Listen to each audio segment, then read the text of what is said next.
how we wanted that what's happening in your life will be heard all over the world. That's why we have MCCRs Daily. That's why we have every streaming. Because we want to tell the world that there is something. Kahit na sulok-sulok lang tayo, no? Nasa mga baryo-baryo tayo, your story will be heard because it should impact cities, urban developments. Alright? Tingnan natin itong salita ni Isaiah. Sasabihin nila sa mga taga-Huda, sabihin nyo sa amin ang aming gagawin at bigyan ng katarungan.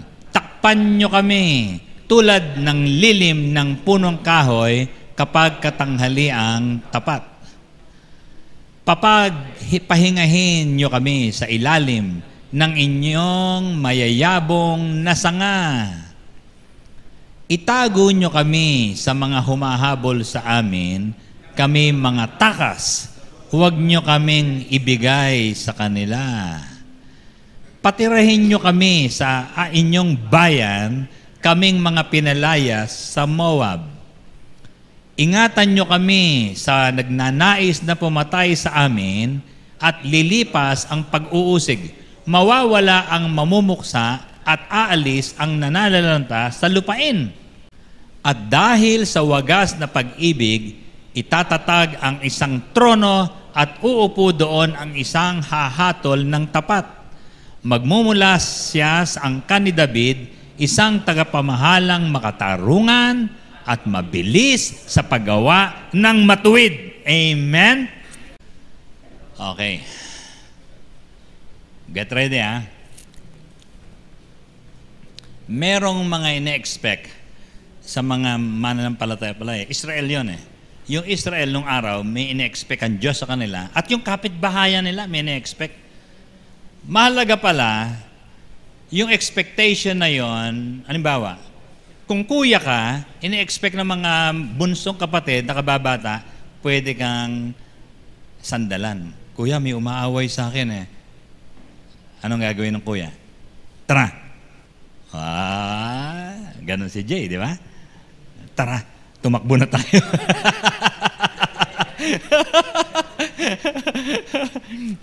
Kukunin niya yung tsinelas. Bilisan mo. Mabuti kung gano'n ang kuya kaysa yung kunin mo yung pamaluro sa likod. Ganun, Merong mga inaasahan sa atin. And itong ginagawa natin to, training to. Amen? Amen? So we become what God expects of you. You become what people around you expect of you. Like your parents. Your parents expect from you. Teka muna, simba ng simba sa MCC yung mga yun Siguro naman, magalang itong batang ito. Amen? Teka muna, simba ng simba, basa ng Bible to. Nakita ko nakapikit, dasal ng dasal. Siguro naman, mapapaghugas ko ng pinggan to. Amen? Nagiging magaling ka kasi pag nandito ka sa MCC. Naku, tinuruan ni Pastor Joy yun Siguro naman, pwede kong maatasan yan para tumulong sa bukid. Di ba? Sabihin ko nga sa kanya, siya ang makipagtalastasan sa mga buyer. Bibili niya yung aming palay. Di ba? Ang galing. Maaasahan. May mga expectation from a believer. Sino nag-expect? Si Lord. Tapos yung mga pre-believer. Parang magbuting kaibigan to. Di ba? Hindi tayo naniniwala ro sa pelikula ni FPJ, Mabuting kaibigan, masamang kaaway. Hindi tayo naniniwala ro. Mali yung turo na yun. Dapat, mabuting kaibigan, si Gian, mabuting kaaway. Amen? Sabi mo nga sa katabi mo, sige nga, awayan kita. Dapat ganon, Bir mo, nangungutang ka, hindi ka pinautang, yayain mo ng buntalan? Hindi. Mabuti kang kaaway din, Sige, okay lang po yun. Papakulam kita. Hindi ka So number one, na in-expect sa'yo ni Lord, you must know how to instruct people. Biro mo, sabi niya, sabihin nyo sa amin ang aming gagawin. People around you will tell you this. How do you like that? Ano yun? Turuan nyo po kami. Instruct nyo po kami anong gagawin. Ang daming ganon. Nadidisappoint yung mga asawa, yung mga kapatid, ba't di mo alam ang gagawin mo? Instruct us.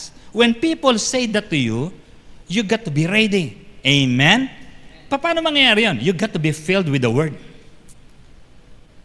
Pinupuntahan na tayo, no? Pinupuntahan na tayo ng mga pastor, pinupuntahan tayo ng mga churches, pinupuntahan na tayo ng mga kapitbahay natin. They expect we know the instruction for this season. Amen? Amen? What is your time? What time is it? It's your time to study. Amen? It's your time to work. So what do you instruct people around you? Hey, magkaedad tayo ha. If I study, my instruction is, be serious in your studies. Amen? Ha? Wala mo na maglalakwatsa, wala mo na manliligaw. But alam mo yan, yun ang instruction ng leader ko sa akin. Kaya yun din ang instruction ko sa iyo. Amen? Are you good at instruction? Ha? Tingnan mo to ha. Pagka hindi ka mahilig sa instruction, wala kang hilig sa Word of God. Kasi galing doon yun. Tingnan mo to, sabi ni John. Si John, nagbitaw ng ganitong salita. For this is the love of God. Maraming Pinoy, sasabihin niya, I love God. How do you prove to me that you love God? Sabi ni John, that we keep His commandments. Ay, ganun pala. Mahilig pala dapat sa Word of God. That's the instruction. Amen? Clear? And His commands are not burdensome. What a testimony. Ang ganda ng testimony ni John. Hindi pabigat sa puso ang Word of God. Pampagaang pa nga eh. Imagine, halimbawa, si JC, halimbawa lang, may crush na 10. Ang bigat nun. Pero pag nagbasa siya ng Bible, JC, do not be unequally yoked with unbeliever. Isa na lang ang pipiliin niya. Yung lang, may takot sa Diyos. Amen? So gumaang yung buhay niya. Pampagaang ang Word of God. Amen? Na? Maraming kaaway si Roman. Tapos nabasa niya sa Bible, be a man of peace. Forgive your enemies. Ay, di gumaang yung buhay niya. Amen? Diba? Ay, hindi pala dapat mabigat ang puso. Pag nagbasa ng Bible, gumagaang ang buhay. It is not burdensome. Amen? Ang ganda ng message ni Jesus sa atin. Kahapon, no? Kahapon ba yun? Na, the place of God is what? Ano sabi? The safest place. Hindi ba pampagang yan? Yung lahat, mapanganib. Nasa akin si Lord. Safest place. Look at this. Ito to. Ito, si Paul naman. Sinulatan niya yung mga taga-Corinth. Magaling si Paul eh. Itong instruction niya, uy, huwag kang mayabang ha. Circumcision is nothing. Tapos kung Gentile ka naman, uncircumcision is also nothing. What does it matter? What matters is the keeping of the commandments. Importante pala yung turo ni Lord. Importante yung instruction. Now, ganyan pala mag-isip Kasi nagdaan tayo sa Ecclesiastes Nakita niyo yung mga topic natin? Di ba? The Word of God matters. Leadership matters. Your peace matters. Bakit?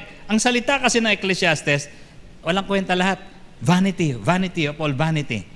Kaya tinuturo natin what matters. Ito, sabi ni Paul, what matters is the keeping of the commandments of God. Amen? Ha? Ba't kami magbabasa ng Bible? Ito ang dahilan, to keep the commandments of the Lord and His statutes, which I command you this day, is for your good. Mapapabuti po kayo The commandments of God is for your good. Amen? Kasi baka mamaya, yung mga disciple nyo ayaw magbasa ng Bible. And so, your instruction is, read the Word. Read the Word. Amen? Amen? Ay, naka. Kailangan, huwag kayong mag-iisip, ano tuturo ko? Yung devotion mo. Di ba? Anong pag-uusapan namin? Ay, wala kayong na-prepare. Ganito na lang. Bible reading kayo together, pagkatapos, sharing, and then make an action plan. Kung nagtatanong kayo, ano ba tong klaseng church, tong MCC? Hindi ko talaga maintindihan. We value the Word of God. Di ba? Yun ang message ni Pastor Rufy nung sa G12 Conference. Diba? Ano ang value system ng church niya? Our highest value is the Word. Ang dami nag-text sa akin, Pastor, importante raw yung values. Ano po ang values natin? Our highest value is the Word. Ang pangalawa nun, mag-umapaw sa iyo yung Word of God para may instruction ka sa iba. Kaya itong 144 meeting na to, importante ito kasi magpa-planning tayo mamaya Meron ba rito na magaling mag-instruct coming from the Word? Kasi napakapanganib kung galing sa utak ko lang Di ba? Di mo yung Cabanatuan City, Jonel. Galing sa akin ni Pastor Ariel. Sabi niya, alam niyo ba kung ano nangyari sa Cabanatuan 2 days ago? Within 2 days. Sumemplang siya. Alam niyo kung anong dahilan ng semplang niya? Nasa FB raw, hindi ko pa nabasa eh. Yung alitang niya. Siguro mga ganyang kakapal sa tulay. Kasi yung tulay, ang bahay ng alitang niya, yung mga gulayan, maisan, inani na. Walang silang bahay. Nagpunta sila ngayon sa mga poste. Ngayon, nung napakakapal na masyado ng ilaw sa poste, tumatama sa ulo ng mga motorista, pinatay ngayon. Nagbagsakan ngayon dito. Di ang dilim, hindi nakikita. Ang taas na pala ng mga alitang niya. 100 motor, nagsemplangan. Nahagip ng Innova, mga ganong klase. Pinakita niya yung sugat niya sa akin. Sabi niya, buti anak ko, nahawakan ko. Sabi ko, bakit nagkaganyan Cabanatuan? For 2 days, ganun, kinabukasan ganun naman. Kaya ang ginawa nung Cabanatuan City, nagpatawag ng mga bombero, pinabomba yon kasi napakadulas eh. Dumudulas. At kahit 4 wheels ka pala, Carlo, yung gulong mo, pag nagpreno, tatama ngayon dito sa isang kotse pa. Uusog pa habang nagpepreno ka. It is a curse. Nung araw, pag nagpadala ng Diyos ng low cost, alam niyo yung low cost? Nanginginain ng mga pananim nila. Ito naman, hindi lang siya nanginginain ng gulay, napakabaho ng alitang niya. Naunawan niyo ba yan? Sumemplang siya ron. Imagine mo yung baho niya. Nag-swimming siya sa alitang niya. Lahat daw, mga 100 motor daw yung nagsemplangan na yun. Hindi sila prepared doon sa pagdating na yon ng mga alitang niya. There is something we need to instruct people why there is a pestilence like COVID and alitang niya. Peste yan eh. Nung araw, locust. Ano ba yung locust sa Tagalog? Balang. Oo. Kinakain lahat ng... Pag dumaan, matter of minutes, ubos yung kanilang mga trigo. Eto, sabi ko, meron na namang pagyayanig ang Diyos sa mga lungsod. Okay? Pag-pray natin yung ating kakaining pansit, walang alitang niya mamaya. Pansit ba? Hindi, lugaw yata, lugaw. Hindi yata, ano ba? Okay, tingnan niyo mabuti ha. Pag napasunod natin yung mga disciples, na-instruct natin, at sila mag-i-instruct din, pasa-pasa yan eh. Sa kapatid niya, sa kapitbahay niya, dapat mayaman tayo sa Word of God. Amen? He who is rich in the Word of God, reaches others. There is beauty in instruction. Now, ano pa ang expectation? Ang pangalawa, we incorporate leaders into our cell, into our group, into our lives. Ang connection mo, you become a leader, and therefore, you incorporate leaders into your lives. Galing kami sa Quezon, no? Gabriel, no? May kausap akong pastor, isa lang, si Pastor Steve. Sabi ko sa kanya, darating ako dyan, sige, ipunin ko yung mga member namin. Sabi ko, hindi. Gusto ko makipag-usap sa pastor. Alright?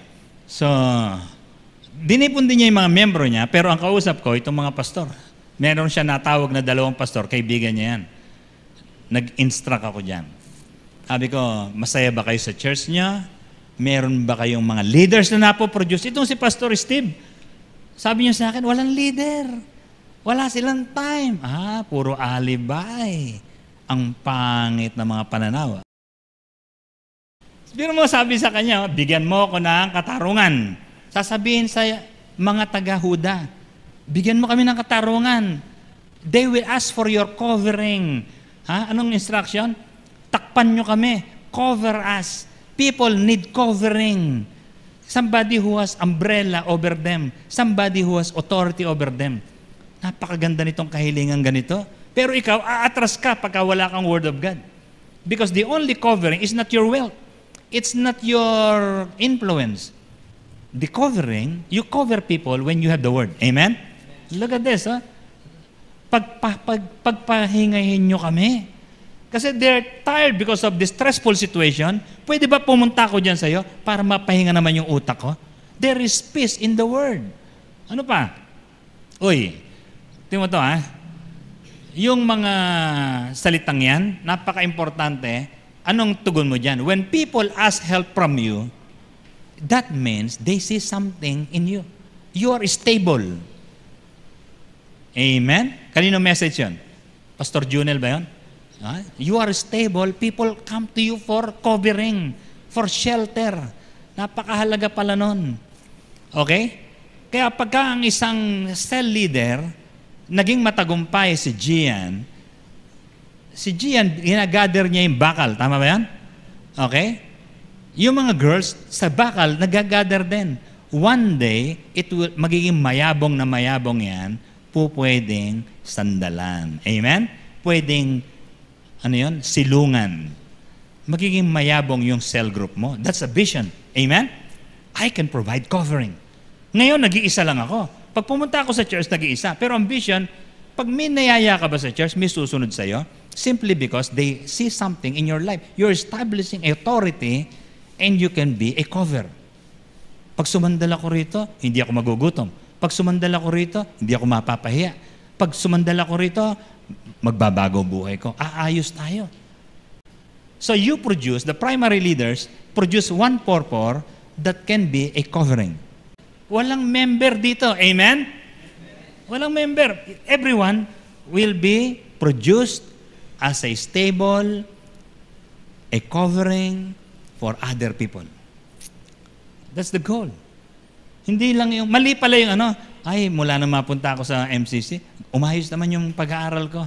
Gumanda naman yung buhay ko, hindi na ako natatakot, pero huwag kang titigil doon. You got to invite more leaders into your life. Okay? Look at the statement, no? Sabi niya, itago nyo kami. Ang daming mga tao humihingi ng tulong. One of them is to protect them from sin. Kasi sabi niya, hinahabol kami, huwag nyo kaming ibibigay. Timothy, nung magsama ako ng nagpunta ako sa Infanta, nagsama ako ng mga leaders natin. Ang ginawa ni Kuya Gab, tumugtog ka ba ron, Gab? Tumugtog siya ron. Kung ano yung ginagawa niya rito, ginawa niya ron. Tapos, nagturo ka ba ron? Nagturo siya ron. Nagpatotoo siya. Kinuwento niya, ano yun? Yung ginagawa niya sa kanyang outreach. So that we will produce listeners who will become leaders as well. Challenge namin sila. Sabi ko, Lord, ang sarap tulungan ito. Kasi papalitan ko yung laman ng isip niya. From zero, from nothing, he will become a leader. We will invite him into the fellowship. Sabi ko, magpupunta ka sa December 6, meron kaming convention. I want you to be there. Sama mo yung misis mo. Kasi kailangan maturuan sila na maturuan. The Word of God produces leaders. Amen? Now, grabe, no? Si Jonel, anong ginagawa ni Jonel dito? Tumutugtog ng gitara. Pagdating doon, song leader siya ron. Lupit. Grabe, no? Pagdating doon, nagkwento siya. Ano ko kwento ni Jonel? Kwento niya yung kwentong mangandingay. Importante ba itong ginagawa natin? People need a cover.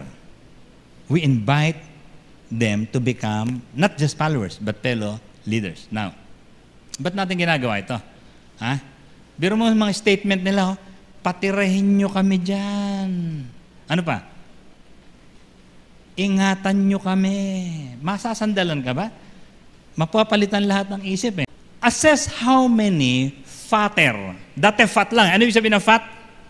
Faithful, available, teachable. Ngayon, ginawa nating pattern. Ano yung T? Trainable. Hindi lang nagpaturo, pwede pang i-train. Palitan yung mga ugali. Ano ba yung E? Encourager. Laging ini-encourage si Jericho. Kuya Jericho, tuloy lang natin itong ginagawa natin to. Piliin mo kagad yan. Ha? Ngayon, itong R, medyo mabigat ng konti yan. G yan, ha? Reproducible. Dapat kabisado nyo yan, ha? Kasi ito yung values natin, eh. Ha? Maghanap ka ng fatter. Maghanap ka ng fattener. Iba yata yung fattener. Ano ang gagawin natin? We will launch a covering ministry. Sino magpapa-under sa akin? Covering ministry. Sino? Sino magpapaturo? Ibig sabihin nun, I love the Word of God. May magpapaturo na kay Ramil, kay Jovan. Hindi kami pupunta rito para magpaturo lang. Dapat may magpapaturo na rin sa amin. Bakit? Nakita nila ang daming benepisyo. Think, who will be under my covering? Ibig sabihin nun, sa mga programs namin ginagawa, kainan, basketball, yung mga sabi ko kay Ramil, i-disciple natin lahat ng next generation sa music. Di ba? Bakit? Nakita ko yung ibang pautim, tinatamad na. Ayaw na mag-practice, ayaw na mag-incubation. So papalitan natin yan. Kailangan manggagaling dito sa 144. Kailangan lang i-disciple natin mabuti. So kailangan mag-produce tayo ng maraming pater. Amen? Sabi nga natin, I am fatter than you. Alright? Ito ang pangalawang tanong, ha? Do we have what it takes to be a covering? Anong mga katangian ba niyang cover? Yung magpapailalim, magpapaampon sa akin, magpapatulo, magpapaalis ng takot sa akin. Anong katangian niyan? 3. Dapat mayaman siya sa Word of God. Rich in the Word. Tapos mayaman na sa kanyang buhay. Maganda yung lakad niya. Ano yung righteousness? Ano yung definition natin righteousness? He is right with himself. Hindi siya galit sa mundo. Amen? Hindi siya galit sa sarili niya. Number 2, na he is right with God. Number 3, he is right with his neighbor. Number 4, he is right with the environment. Hindi siya, di ba? Yung aso, hindi ebak ng ebak sa kalsada. Ano? Tapos, hindi ka putol ng puno. Amen? Hindi ka tapon ng feminine napkin. Imagine, pagka yung feminine napkin, sinyut mo sa inodoro yan, magbabara yung system. Di ba? Magpapalit tayo ng mga youth na may tamang pag-iisip. Amen? Yun ang walk with God. Hindi rebelde sa primary leader, sumusunod. Pagka sumusunod, ilista mo kagad. Do we have what it takes